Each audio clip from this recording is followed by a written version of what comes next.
Qurolli ziddiyatlar haqida davlat rahbarlari nima demoqda?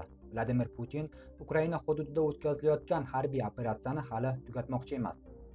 U qarama-qarshi tomon bilan hech qanday muzokara olib bormasligini aytgan va Donetsk viloyatidagi Konstantinovka shahrini bosib olganligi haqida bayonot bergan Rossiya rahbariga Volodimir Zelenskiy agar bu so'zlar rost bo'lsa, Vladimir Putinni shu yerda o'zi bilan uchrashishga chaqirgan.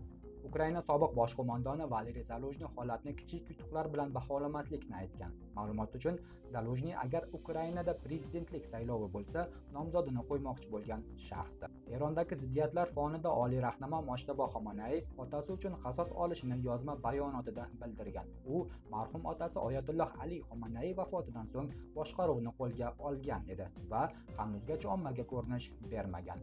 Netanyahu AQShni qo'llab-quvvatlashligini bildirib, Trampni unga nisbatan suiqasd bo'lishidan ogohlantirgan. Donald esa Turkiyada o'tkazilgan NATO sammitida o'zini Eronning qora ro'yxatida borligini bilishini aytgan va unga nimadir bo'lsa, Eronga qarshi kuchli zarbalar berish haqida ogohlantirgan. Dasturxon esa Exam Hub o'quv platformasi. Matematikani mustaqil noldan o'rganing.